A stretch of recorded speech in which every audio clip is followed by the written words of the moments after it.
My name is Amy Concilio. I'm a professor of environmental science and policy at St. Edward's University. I grew up in Connecticut, actually, and got interested in science because my dad was a fifth grade science teacher. And now I'm a field biologist, which means that I focus on plants. So I measure how plants react to things like climate change, and invasive species, and air pollution, and what we can do to restore native plant communities. So when we're measuring plant diversity in the field, it's pretty simple. We just put out a square quadrat, these PVC pipes, and we measure all the different things that are growing in that square. So we look and identify all the different plants that are in that square and count how many of them are there. And then we can figure out per area how many different species of plants are there and how abundant each one is.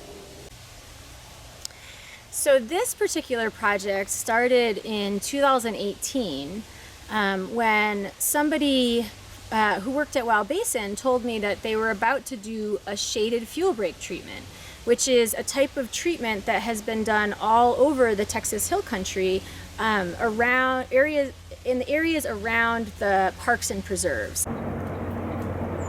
So what we're looking at here, where we're standing, is a shaded fuel break treatment that was done in 2018, so it's a few years ago at this point. And what the idea is to clear the understory vegetation, so the smaller trees and shrubs, and to cut some of the lower branches from the overstory, from the taller trees.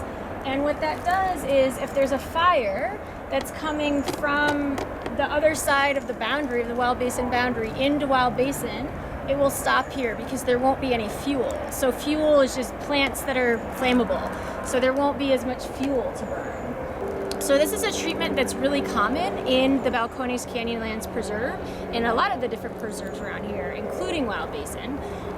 And one of the things that we didn't know was whether there were unanticipated consequences of this kind of fuels treatment.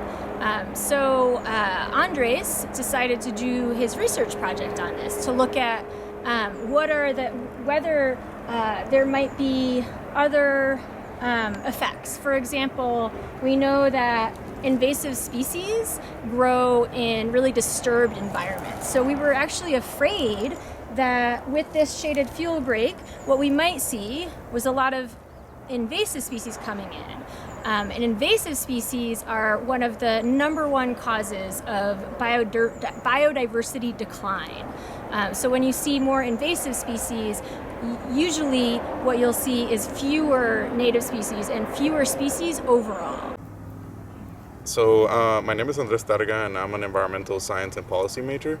My minor is in sociology, and I started at St. Edward's about 3 years ago, and I recently started working with Dr. Concilio, helping out with vegetation management and also wildlife management.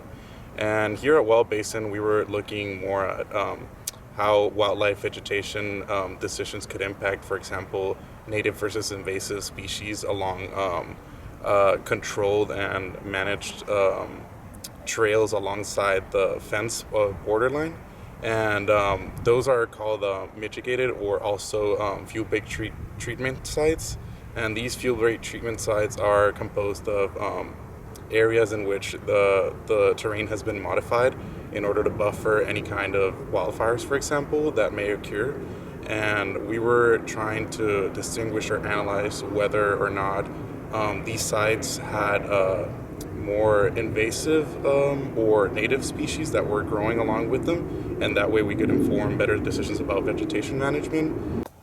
So this area you can see along the fence line here hasn't been cleared and hasn't had the shaded fuel break treatment that you saw previously. So you can see how thick the vegetation is here.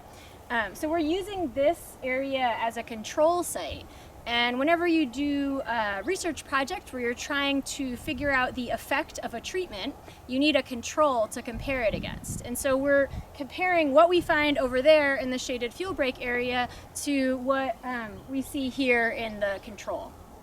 So being a researcher, I think, involves a lot of just dedication and coming out to outdoors activities, but once you're out here, it's very enjoyable. You spend a lot of the time outside doing outdoor activities and hiking mostly. It's very interesting because you get to have a little bit of the both worlds, like having some computer experience, but also outdoor. And yeah, it's both hands-on work, but also technological activities. Funny enough, I actually began as a biology major, but recently changed to environmental science within my first semester of college. And that was easy for me because my mom is an ecologist, and ever since I was a kid, I've been very driven by like nature and just being outside, outdoors, any type of activities that involves like that. I won't look at the camera. I was gonna say. You read my mind.